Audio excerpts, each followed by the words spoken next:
Hello everyone and welcome back to Chaos Creations. It's been a few months and I do apologise for that. It has been insane here. I've had some of the most heaviest winters in record.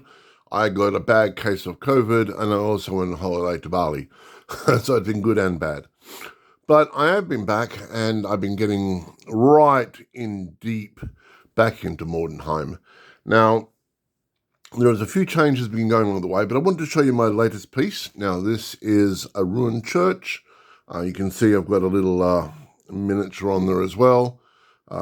This is printed in three parts. This is one part, this base, and this part is another.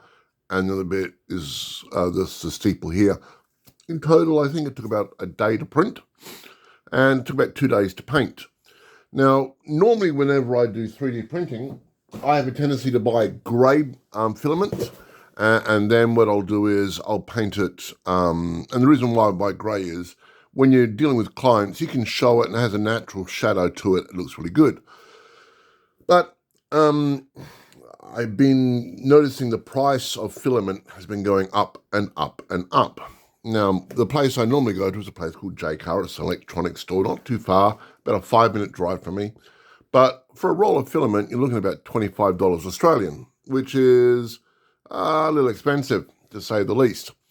But it was good in some respects because it would regulate me not buying too many rolls of filament, meant the fact that I was not printing out so much and trying to find room for it. So a friend of mine from a cosplay, Play by Proxy, a wonderful gentleman there, he told me about a place called Ilagu that does like, if you buy black, you can get like, and buy bulk, it works out to be about $9 per roll of filament.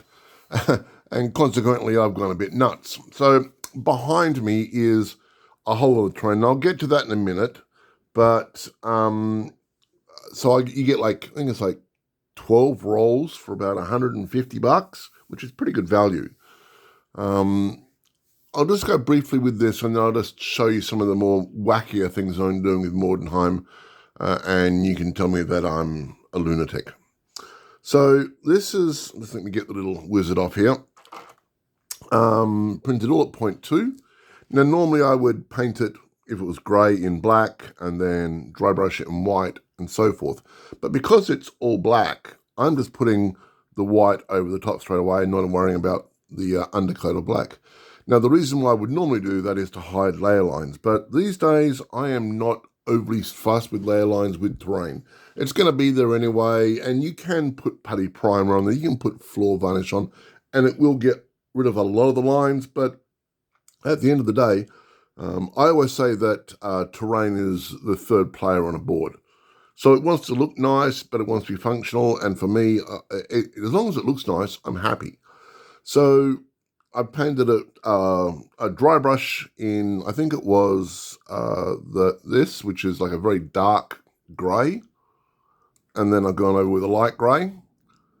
No, I am incorrect. First of all, I put a very heavy white on, and then the dark grey, then the light grey, and then what I've done is I've done the floor and the wood in a dark brown, which you can see over there, and then this is done over with this yellow.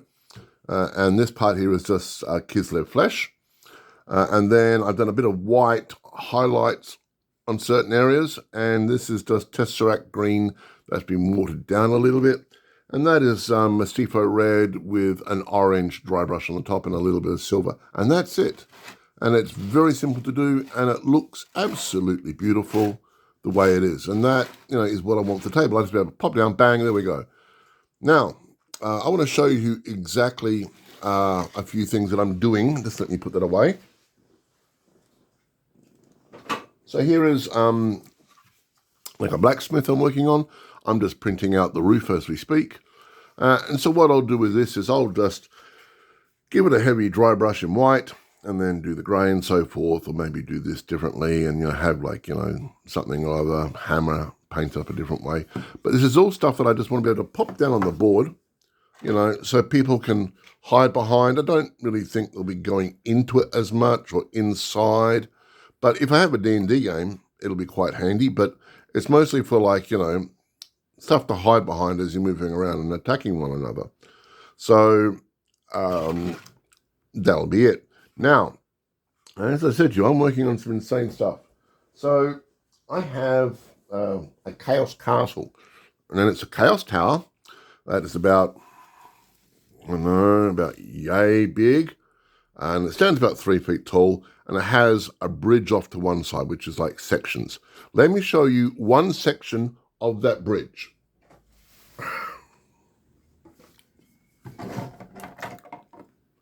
Let's see if I can just get that on there. I haven't glued it on yet. So there you go. So it is one section of the bridge, and there's like 20 of these. And for size comparison,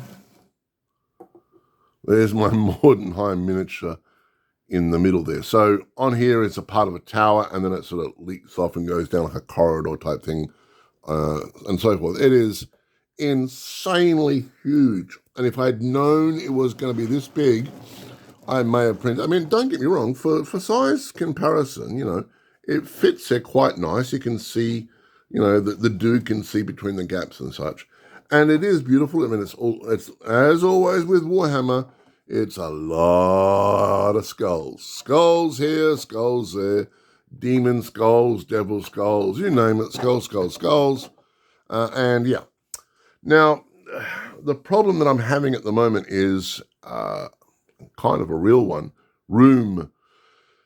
I'm in a larger area than what I was. There's no denying that. However, for me to play games, there is no place for me to play games in this house. And also for me to store all this stuff safely, there is very little room, and I'm running out of room at an alarming rate. I've actually had to stop printing some of this because I just don't have the room to store it. There's just no place here. So I don't know what I'm going to do. There is a chance I might be moving into another place. Now, the other place is a lot bigger, but it has some very nice advantages. It has very large, deep wardrobes. So being the typical gamer that I am, I'll have my clothes, and then the rest of it, tubs and tubs of terrain, tubs and tubs of this, tubs and tubs of that, and away we go.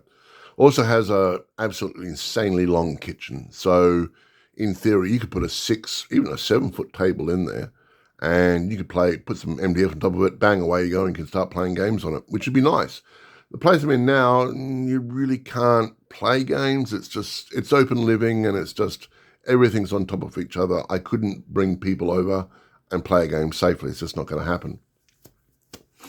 But that's what I'm doing at the moment. So what I'm doing is no longer using any sort of like gap filler. I'm not using the putty primer, which I normally would use, or the floor varnish.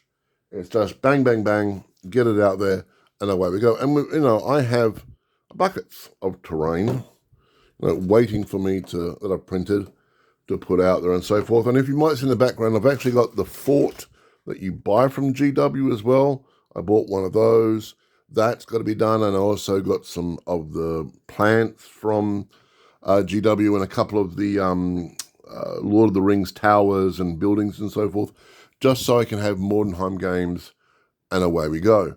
And, Mordheim really does affect my life in so many ways. So I even started getting this, I think this from 40K or something.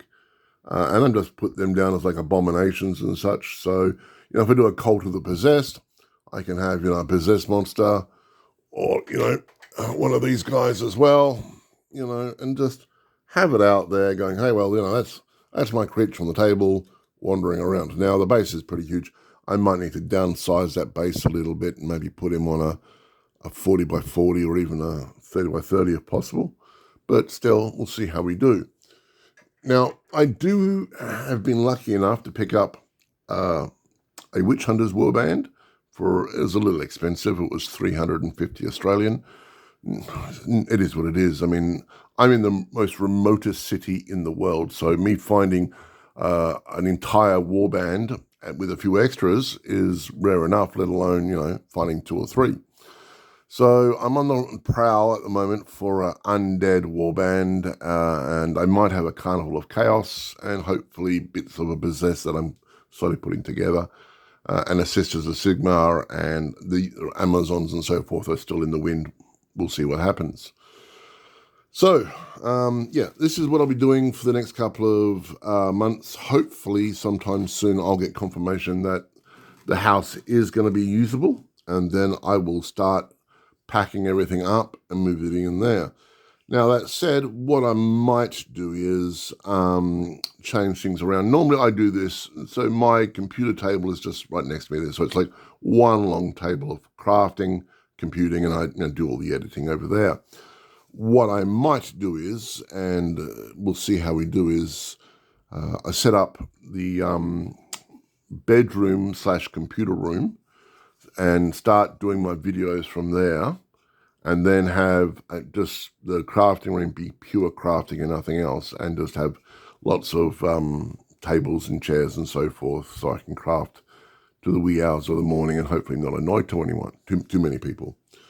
Anyway, so that's where I'm at the moment, and I've also picked up things like I think this is Vlad. No, this is Manfred von Carstein. What I'll do is I'll be making him into like a vampire count for a vampire's army, or a necromancer or something. This is the wonderful thing. I can use most of the old school stuff pretty good. And I picked up these 2 packets a little while ago. So we have Heinrich Kemmler. And also picked up a packet of giant rats and a Skaven. Now, I didn't pay $11.95 for it. I paid a lot more. I think I paid like $60. But $60 for a whole chunk of giant rats and the Skaven slaver that sort of whips them into combat isn't too bad. And I've got a few other bits and pieces. I've got Krell there, Slambo, and a whole lot of Lord Skulk and Quick Head Taker and such, and Deathmaster Schnick.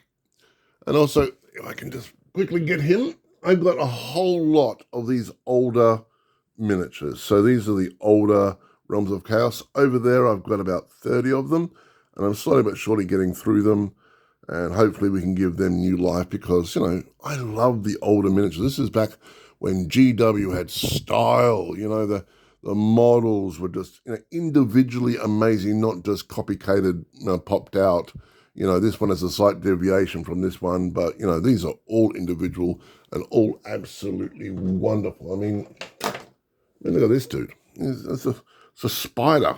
It's a spider with bug eyes, absolutely gorgeous. Anyway, I am babbling on here. So, over the next couple of weeks, you'll just see me doing more Mordheim and hopefully moving house. If you have any questions, just ask. Please like and subscribe, show to your friends and so forth. And I will make videos a bit more regular now. And if I move house, then you're going to get them a lot more regular. I'm very, very sorry, but it's just the way it is. Everyone have a great day. This is Chaos signing off. And remember, love the game, love life, Chaos out.